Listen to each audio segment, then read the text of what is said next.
Welcome and thank you for joining me for the final phase of alchemy video. In this video we're going to cover the Rubido phase of alchemy, the final phase. And Rubido refers to the red philosopher's stone. So it's described as a ruby in color, it's red in color, and it's said to be wax-like. So we've gone through all the other different cycles, all the different stages, and we've come to coagulation. Now, Dennis William Huck, in his alchemy workbook, describes coagulation this way. Chemical coagulation is the precipitation or sublimation of the purified ferment from distillation. In alchemical metallurgy, the baser metals are transformed into incorruptible gold during this stage. The symbol for coagulation is a stylized cipher depicting the permanent union of or fusions of opposites. And so you can see the unified symbol right there. So, of course, the two opposites would be our physical body and our eternal mind, right? Those are the two opposites that are fused together. And so most of us, when we start off on the alchemical process, on that first level of Negredo, we are operating on the physical body's needs. We're on that animalistic level.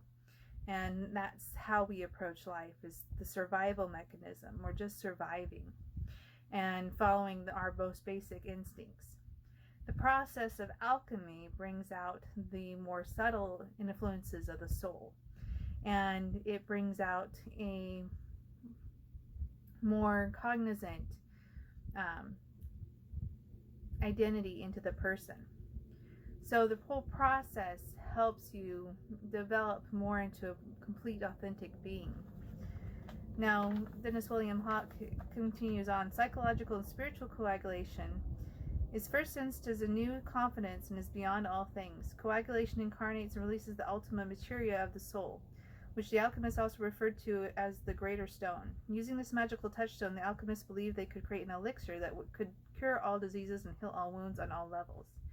So again, the Rubido stage, the philosopher's stone, is associated with enlightenment, perfect health, vitality. Now, of course, I come to you as someone who's not enlightened.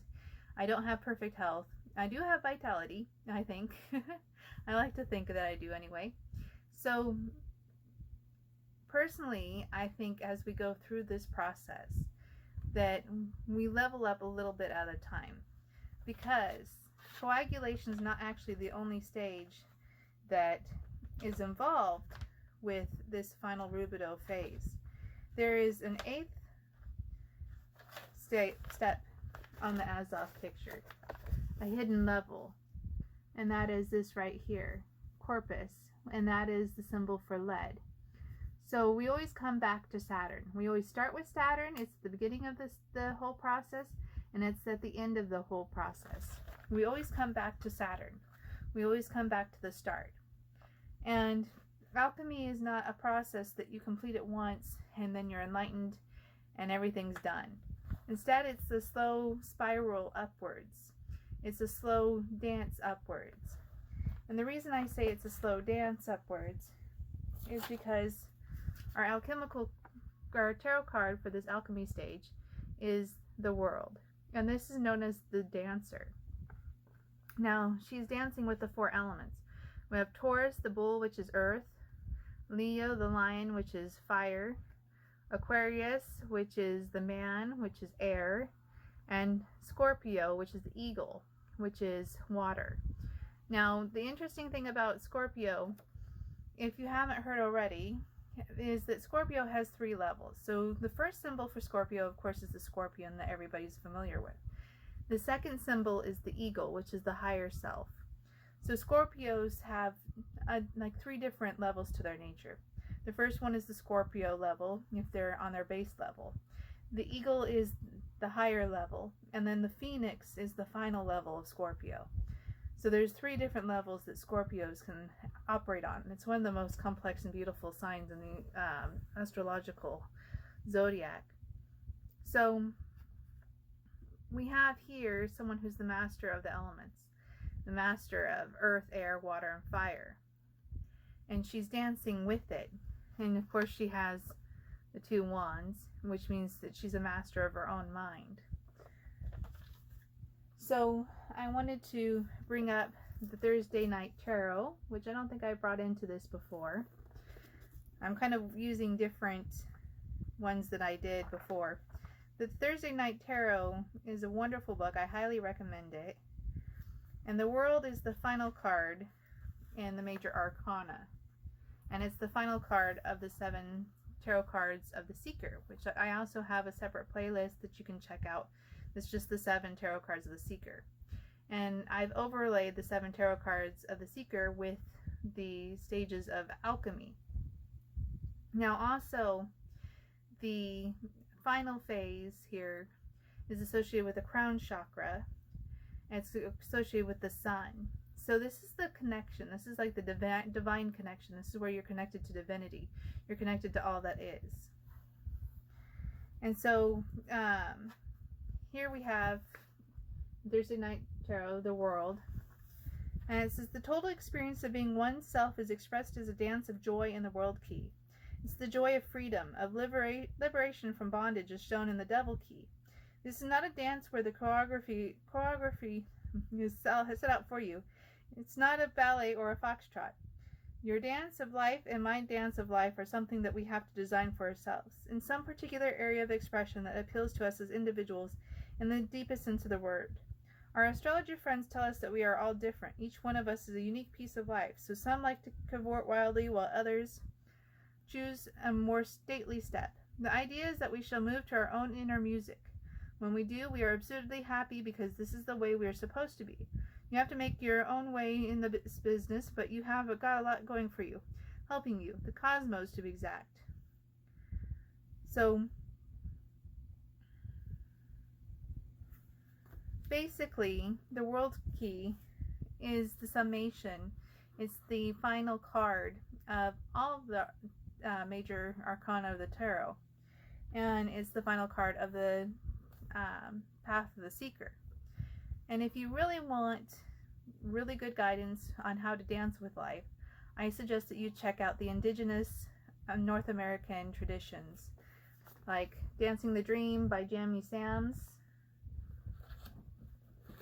or Dancing with the Wheel by Sun Bear. And I think a lot of people know already that I'm Kauai. So I am indigenous descent, so I've studied all of this out of curiosity, and I did make a playlist for you on my channel of the 7 directions of the medicine wheel, which can be correlated to the 7 alchemical steps as well. So basically, what is the Rubido stage of alchemy, or phase of alchemy? This is basically the phase where you learn self-mastery. Every time we go around the wheel of alchemy, which is in the Azoth picture, every time we go around this, we actually level up. And so we're in this phase here. And what you can see here, we're on this phase here. And what you see here is the resurrected child, the Philosopher's Stone. And it's interesting because if you look at the Judgment card, it also has people rising up, right? So there's this resurrection energy to the Rubido phase of alchemy. But what's resurrected isn't necessarily your physical body, it's your mentality. That's why it makes the second body, or the spirit body. So the spirit body, or the soul body, they say, is not entirely complete until you go through a process of completing it. And so Dennis William Huck talks a little bit about that in his Alchemy workbook, which I already read to you. But it is a part of this process, is creating a full spiritual body, which can astral project and that sort of thing. And I do have experience with astral projection. I don't do that anymore, but I do have experience with that. So, in Dennis William Huck's Sorcerer's Stone, he describes coagulation this way. The seventh ray of the Azoth points to the realm of the Queen and contains a symbol that stands for both the metal, gold, and the sun. It is at the feminine level of soul where masculine consciousness is transformed, and this ray is usually colored lavender or purple, indicating the true royalty of the king. The final seventh circle shows an androgynous youth emerging from an open grave, with the Latin word lapidum, meaning the stone, on the outer ring next to it. This is the operation of coagulation, in which the fermented child of the conjunction is fused with the sublimated spiritual presence released during distillation. The resurrection of the soul is accomplished by bringing together only the purest essences of one's body and soul into the light of meditation. In other words, coagulation incarnates and releases the ultima materia of the soul, that the Emerald Tablet describes as the glory of the whole universe. Coagulation is the second or higher application of the elements, air and earth, in the tablet, and it results in a union of spirit with matter. At this stage, the alchemists felt they were working with a new or resurrected salt. So coagulation includes a soaring eagle, brilliantly shining gold, scales of justice, an egg-shaped stone, a heavenly scented balsam, the elixir or ambrosia, food of immortality, wingless creatures borne away by winged creatures, the serpent and lion united, and the phoenix, a mythical bird that repeatedly rose from the fire. The event is also indicated by the king and queen breaking free of their chains to matter and appearing as naked Sol and Luna, personages with heads of the sun and moon respectively. So you can see that there's this resurrection element. Now, when you think of Sol and Luna as well, you can think of them as attaining the symbols that we see as eternal, the sun and the moon, and the ultimate symbols for the masculine and feminine. Now, we've discussed how in other phases the king and queen represented the spirit and the body, or soul and body. So now we've created the third element, right? The spirit, which is the child. So it's the child that dies in one part of alchemy, and this is the resurrection in Rubido. Those are other materials that I've read in other books. But, see, on the bodily level, this stage is marked by the release of the elixir in the blood that rejuvenates the body into a perfect vessel of health. A brain ambrosia is said to be released through the interaction of light from the phallic-shaped pineal gland and matter from the vulva of the pituitary.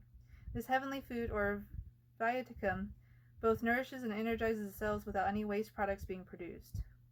These physiological and psychological processes create the second body, a body of solid light that emerges through the crown or gold chakra. On the planetary level, coagulation is a return to the Garden of Eden, this time on a higher level in tune with the divine mind. So, all that sounds pretty out there, right? But what it really means is that you create that higher self. You have that higher consciousness. It's what Edgar Cayce called the super consciousness. So you go from more than just being the physical body, more than just the spiritual or soul body, but to something else that's a combination of both. And again, we have the symbol of coagulation being the union of opposites, which is the mind and body, basically. So that is the Rubido stage of alchemy. Really, what it really comes down to is self-mastery. As we go around the Azoth wheel, as we go through this process over and over again, we get a little bit of enlightenment, and then we go around again, and a little bit more enlightenment, and then another temptation, and then we go around again. And personally, I don't believe that we stop this process of refinement until we finally leave this earth. So it's one of those commonly said things that once you're done with the spiritual work, you're not needed here anymore, and so you would continue on. And I do believe that. I don't think that people linger much more beyond the time when they're done with this process. So for most of us, it's not going to be an instant you have health, vitality, and enlightenment. It's going to be, here's another temptation, go back around the wheel again. Here's another temptation, go back around the wheel again. And it's a continued process of learning. And one of the things that happens on that journey is you learn how to take the gold from any situation. Even if you fail, even if you have a moment where you don't succeed in something, you take the gold of that situation and you say, okay, this is what I learned about myself by doing this. This is what I learned about who I am from this. And it's really learning how to turn situations into golden experiences.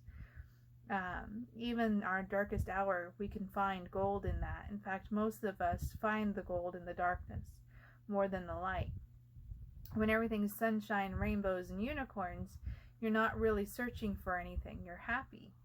But when you have that dark night of the soul, when you have that tower moment and things fall down and break apart, which is a natural process. Again, that's something that I covered in the Negredo phase of these videos, and you can go back and watch that live. We go through this process of constantly trying to build up our world and then it breaking down. And the reason it breaks down is because we're being asked to step into this entire process of alchemy. And when we do step into the process of alchemy, we can stop that bouncing back and forth between building and breakdown. And we can go and experience something new. So that's what I have to say about the Rubido Rubido phase of alchemy, is that it's really about self-mastery. And that is what you attain a little bit more of each time we go around the Azoth wheel of the alchemical process. Again, we don't always attain the Philosopher's Stone the first time. Instead, we go through this process of refinement, and eventually we'll get to enlightenment or to perfect health. But it is a process that we are continuously going through. We always begin and we end with Saturn. It always comes back to the lead. And that's my main focus in this video, is to let you know that it's not just one straight process. It's a circle, and it's a cycle that we go through. And many of us go through this cycle unknowingly, and when we knowingly go through it, we can actually start to gather the information and then eventually, hopefully, ascend through that cycle to something new. So I hope you enjoyed this video on the Rubido stage of alchemy. I am back doing YouTube videos. I will try to do at least one a month, and I will be continuing with the 7 Rays of Life videos. I'm going to be doing them in this format instead of as a presentation form. I did do a survey on my channel that you can check out if you have an opinion on it, and let me know if you want it in this form or a presentation form. Right now, this format where I'm actually in the video got the most votes. So I hope you enjoyed this video. I hope that it gave you something to think about, and bye for now.